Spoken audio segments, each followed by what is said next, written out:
In this video, I'm going to show you one of the more interesting things you could do with the WPF and XAML. I'm going to show you how you can do 3D. And I'm going to do it all in this program called XAMLpad. XAMLpad is a program where we can go in here and just start typing stuff, some type of controls, and automatically they start getting thrown up on the screen here. So I can just go in here and say like the width of something, and now we have something with a width. And I can put in more controls under other controls, and you'll see that I don't have to compile and do all the Visual Studio type stuff, and it just kind of happens right away. So we don't have to wait for the overhead of compiling. Very nice. So like I say, today we're going to discuss 3D. As I showed in previous videos, what we can actually do with XAML is basically anything. It's how we do controls. You just saw me put up buttons and stuff. So we put up buttons, and we put up, you know, everything you could do in a WinForm, basically. All that kind of stuff. But we can take it a step further by doing our 3D in here as well. We don't need to tap into the world of direct 3D directly. Deep down, that's what's happening, but we don't need to work that kind of stuff directly. And not only that, we don't even need to touch the C# VB.NET world. Everything I'm doing here, and everything I'm going to do, we can go ahead and do in C# and VB.NET, but I'm going to go ahead and do it in XAML. We're not even going to open Visual Studio in this video. So, there's a few things you need to know about 3D. Okay? And I'm just going to kind of go over some of the 3D concepts as I go along. Basically, we have to start out with a viewport. And what we're basically talking about is a viewport 3D. That's the object we're talking about. So now we have viewport 3D. A viewport 3D is basically where the 3D is. Okay, so we're going to put some sort of 3D in here. It could be some objects, or rotating this, or rotating that, or some kind of charts in 3D moving around or whatever. And we can go ahead and have buttons above it and below it. It's just this little portion of 3D in the world. But that is where the 3D goes. Now, when we're working in the 3D world, we need a few things. And if you're used to the two-dimensional world in terms of graphics, you'll remember that you have, you know, a square plane, a Cartesian plane. You have an X and a Y. And basically, you just plot things on it. You know, something goes down here at 0, 0, the origin, and 1, 1, 2, 2, and, you know, maybe this is 2, 1, this is 1, 2 over here, and you start putting things all over the screen. And you really are just looking at it. You are basically the camera in this whole world. You're looking at it, you're seeing things. And what you're seeing is basically the viewport. So this is the viewport, and one of the things we need is we have to put our eyes in here somewhere. In the 3D world, we're working in an X, a Y, and a Z axis, which goes out. So what we basically have to do is we have to get into this world. We have to basically stand somewhere and look somewhere. And how we do this is we set up a camera. Basically, we hold a camera. And this is with viewport 3D camera. And we're going to put a camera somewhere. See, this guy will show up as red if we're doing something wrong. Right now it's saying it can't be empty. Well, that sounds about right. We didn't put anything anywhere. What we're basically going to do is we're going to put in a thing called a perspective camera. And then we're just going to put some properties on this. This camera is going to be somewhere, basically where we're standing, and it's going to look in a certain direction towards something. And we want to look from a certain place, and that's going to be the position. And I'm going to be standing at point 1, point 1, point 1. So 1 unit in X, 1 unit in Y, 1 unit in Z. Just somewhere out in the universe. We only have 1 point, so there's no place to really put it. There's no frame of reference here. So we got to set the destination. So we got to set where we are and where we're looking. And that's the second thing. We're going to be looking in a certain direction here. Basically this way here. Simple look direction here, and have a little field of view here. How wide do we want to be looking here? About 90. And I'm going to set up an up direction here, just warm and fuzzy, because I want up to be at the y-axis. Okay? And that's really all I'm going to set here. And this is the perspective camera. Right now we have a camera somewhere at 111 pointing in the direction of -1, -1, -1. And that's all we have to do with the camera. Right now we have a plane, or rather we're looking somewhere in some 3D universe. Okay? We're looking from somewhere to somewhere. And now the thing that gets really confusing is I'm saying that I'm standing here, I'm looking over here, right? Well, basically we are going to be holding the camera sitting in our chairs here, or standing by our desks, wherever we are. So we're going to be staring at it, and if the object's in front of us, it's just going to be right out here. We're just going to see it as though this person over here would see it looking over here. I know that's rather confusing, but I'm sure you'll get it. Okay, so then what we have to do is we have to put some models in here. Basically some sort of shapes and all kinds of other things. And we do this by Model Visual 3D. And now mind you, I might have videos in the future where I go over this stuff a lot slower and I go over each concept one by one. This is just a demonstration, so don't go ahead and try to learn everything. I do this stuff in an accelerated fashion so you can go ahead and rewind the video and stuff like this and just look at it at your own pace, because that's what pausing and rewinding is all about. So we have this Model Visual 3D, and in here we want to put some content. So what I'm going to go ahead and do is just copy this guy out, repaste it in, and say content. Now we're going to put some content in here. Okay. Blah, blah, blah, can't be empty. I know, we're not done yet. So we go over here, we're going to put something in here. We're going to go ahead and put a Model 3D group. Now, when we have all these nested things, you're going to be tempted to think, my goodness, what a lot of work. Would you like to see this done in Direct 3D? I don't think so. Okay, so here we go. We're going to in here, we have a Model 3D group. This is a group of 3D models. Not a big deal. Okay, so one of the things we're going to have to put in here is light. We got to have light somewhere, right? That's basically the second 3D concept. If the first really is 3D space, the second would be a camera. You're standing somewhere looking in a certain direction. The third would be light. You gotta have lighting somewhere. You can have a directional light where it's somewhere, pointing somewhere. Or what we're going to do is basically cheat and say just ambient light, light everywhere. So ambient light of the color white, and Fiat Lux. There we go. So now we have light, which, you know, you can't really tell because it's white anyways, but believe me, now we have light. Or rather, believe me if there wasn't light before. Okay, then we're going to go ahead and we're going to add a geometry model.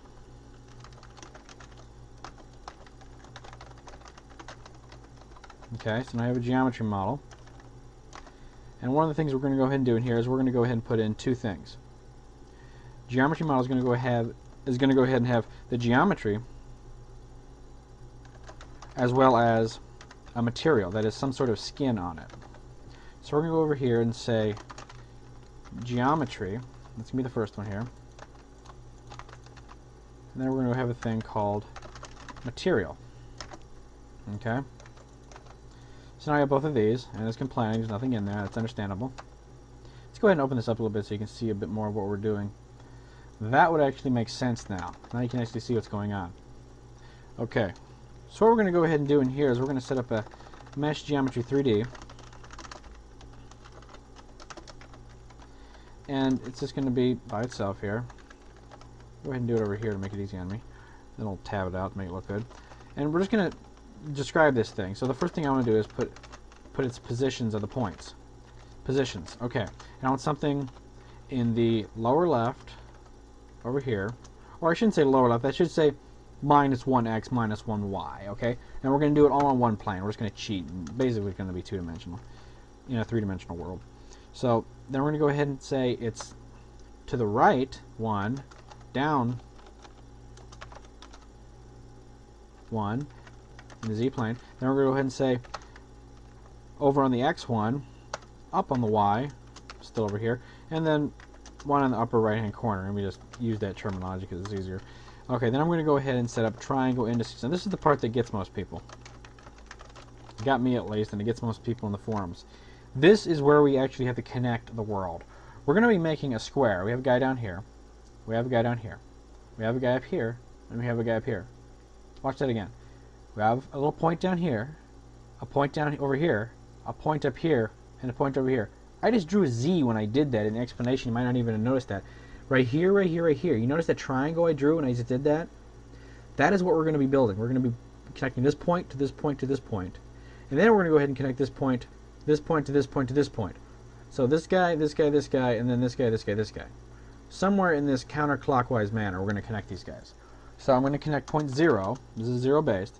So point 0, lower left, to the lower right, which is 1, to the upper left, which is 2. Then we're going to go ahead and connect the lower right to the upper right, then to the upper left. So there we go. That may not exactly be right, but we'll see what happens here. And the next thing I want to go ahead and do is skip down here. We're going to come back to that in a second. We're going to skip down here and put down a material. And the material I'm going to do is very simple. We're going to put a diffuse material here. This is going to house something else in here. And then we're going to put a diffuse brush. Diffuse material, that brush rather.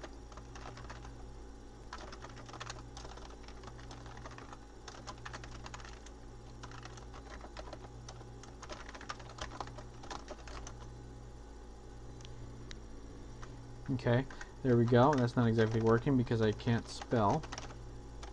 And I still can't spell. There we go. Let's just go ahead and see what happened here. Now we have this square somewhere in the 3D world. Just believe me, it's a square. I mean, in a two-dimensional world, if we're thinking in two-dimensional context, this is the weirdest looking thing in the world. It just doesn't make any sense. But it's a square, and we're looking at it at a certain angle. Okay? So one thing we can go ahead and do in here is make this a little easier to look at. You can see that we're going to be able to move this. We're going to be able to move around the camera here. Things are moving around, but it doesn't really make a sense what we're looking at. So let's go ahead and change this here and make this a little bit easier to work with. What I'm going to go ahead and do is I'm going to set up a linear gradient brush.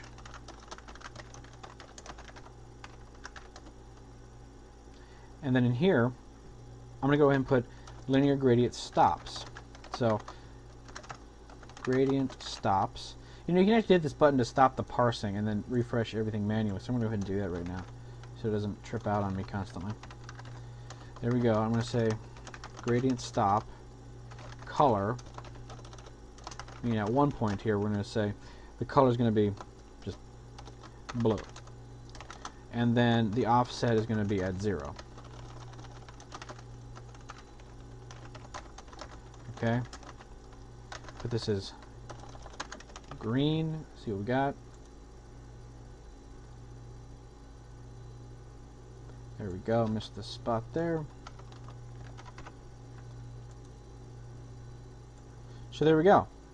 We see a big green square. Interesting. Where's the blue? Well, that's why we have to actually come back to this guy here, or this guy here.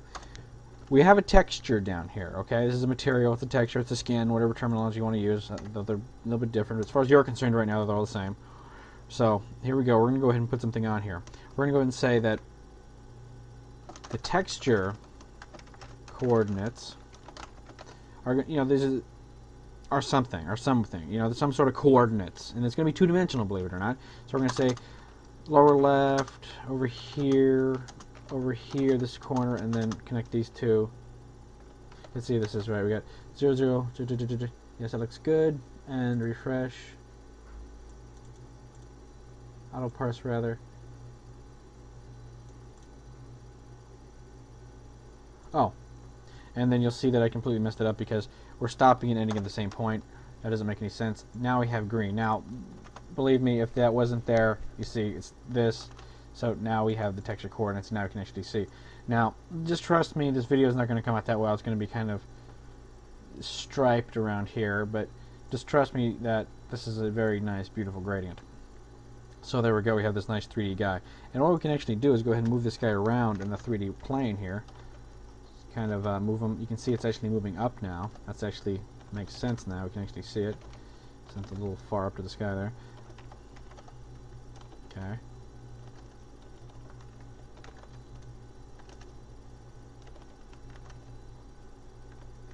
Okay, and we can go ahead and move it in another direction. Now you can see it's heading back. And you can see if we go ahead, and it's going to go ahead and guess what? It's going to move this way. Oops. It's going to move over there. And then we can go ahead and change the up direction here just to confuse everybody. Now it's just facing flat here. Or it's just flat, rather. And now it's going to go ahead and slide around here. Okay. Let's go ahead and move this guy over a little bit here. There we go. Now watch this. This is the part that's going to be kind of trip you out. I'm going to go ahead and get rid of this brush again and put something else in here. Put what we call a visual brush. And the visual brush doesn't have a have a gradient stop, but it does have visual. And one of the things the visual does is something that may make you fall out of your seat. Check this out.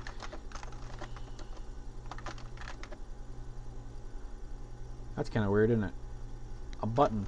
Let's go ahead and put that in some sort of a legible text there. Now it's actually backwards. That's interesting. Let's go ahead and fix this here. Let's go ahead and move this around here. Okay, now it's just completely upside down. Now it's just completely backwards. Kind of hacking this together here, but you can kind of see what I'm doing here. I'm kind of just moving stuff around in space, flipping it upside down and around here. Let's go ahead and look at our indices here and see what we can do about this.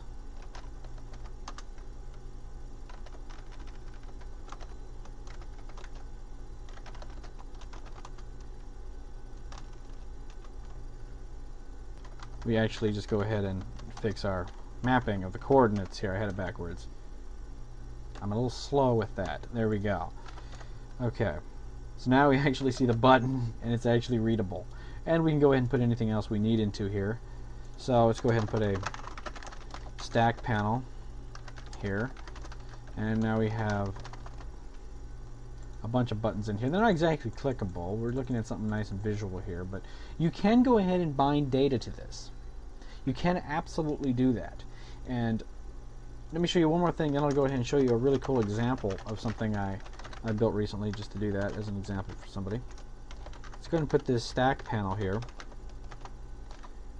And I actually want to put a button out here. Oops. And this button is just going to say stuff, I don't know, creative, right? And then I'm going to put the height on this. There we go. Now we have a button back behind that. So we have controls and 3D in the same place. Very cool. Put some more buttons over here. Now we're kind of pushing that down. So there we go. And we can still flip around our 3D and do all kinds of craziness. That totally made it disappear, but there we flipped it on its side. We're going to flip it upside down now. That's dandy. So we can do all kinds of craziness here. Let's go ahead and just put that at 0 here. There we go. I like that one better, actually. Let's go ahead and the z-axis is up. So there, went down. We can do all kinds of craziness here, all within the comfort of our own 3D world. See, now I'm just totally raising it up. And, you know, programmatically we can go ahead and have a lot of this stuff change and have stuff move around and whatever. And like I said, you can go ahead and data bind this. And let me show you an example of that real quick. And I'm going to go ahead and paste this example in. This right here is a 3D RSS reader I put together a couple nights ago. And this is very simple. It's about 50 lines of XAML here. And it live binds to this XML. And it puts an image in the back, and it puts gradients on this and all kinds of stuff. Let's go ahead and see if we can't get a little closer here by changing our focus a little bit. Kind of zoom in a bit, kind of cheat. So we can see I have all kinds of stuff here. You'll see that in my code here, what I'm actually doing is I actually have a 3D viewport, and I'm setting up a few resources here.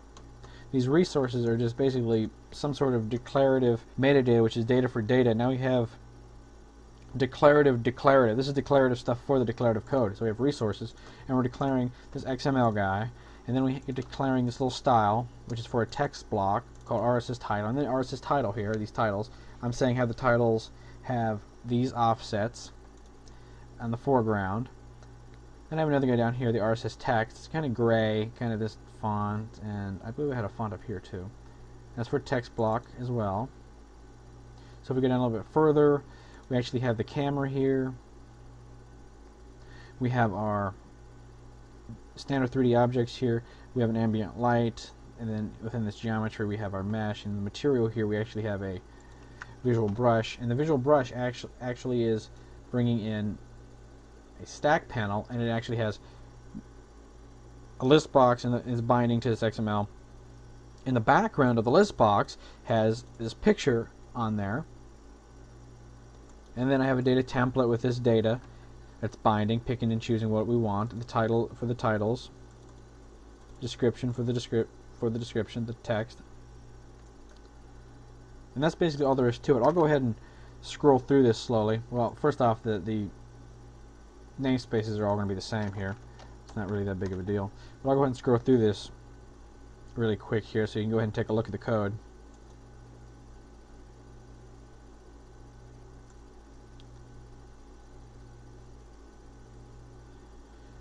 It's actually really not that complex, and this does actually live bind to the source.